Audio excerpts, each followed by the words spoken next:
జూబ్లీహిల్స్ ఉప ఎన్నికల్లో కిషన్ రెడ్డి గారి మాట వింటే పెద్ద జోక్ అనిపించింది. ఈరోజు నేను కిషన్ రెడ్డి గారికి ఛాలెంజ్ చేస్తా ఉన్నా.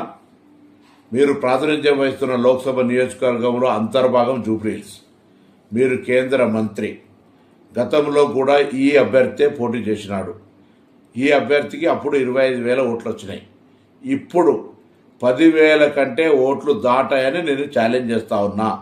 మీరు నేరుగా ఇండైరెక్ట్గా టీఆర్ఎస్ తోటి కుమ్ముక్కై తిరిగి అదే అభ్యర్థికి టికెట్ ఇచ్చి ప్రచార సరళిని మొత్తంగా దింపుడు గల్లెంలాగా భారతీయ జనతా పార్టీ వ్యవస్థనంతా టీఆర్ఎస్ హ్యాండ్ ఓవర్ చేసినారు.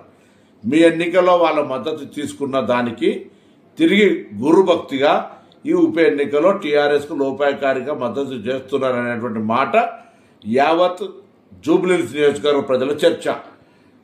11 నాడు జరిగే ఎన్నికల్లో మీ అభ్యర్థికి 10,000 లోపు ఓట్లు వస్తాయి. ఛాలెంజ్ చేయదలుచుకున్నారా కిషన్ రెడ్డి గారు అని అడుగుతా ఉన్నాం. భారతీయ జనతా పార్టీ కేంద్రంలో అధికారంలో ఉన్న పార్టీ. ఈ నియోజకవర్గానికి కేంద్ర మంత్రిగా వ్యవహరిస్తున్న మీరు 10 సంవత్సరాలుగా జూబ్లీహిల్స్ నియోజకవర్గానికి ఏమి చేసినారో చెప్పగలుగుతారా అని అడుగుతా ఉన్నాం.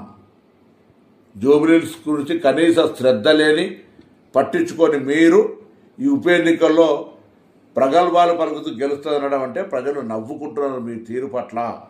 అందుకే వెంటనే ఇప్పటికైనా నిజాయితీగా ఎన్నికల్లో మీ అభ్యర్థిని మోసం చేయకుండా, మీ అభ్యర్థిని ఎదుటి పార్టీకి అమ్మకుండా నిజాయితీగా పనిచేయమని రాజాసింగ్ గారు చెప్తున్నట్టుగా ఆ విధంగా వ్యవహరించమని డిమాండ్ చేస్తా ఉన్నాను.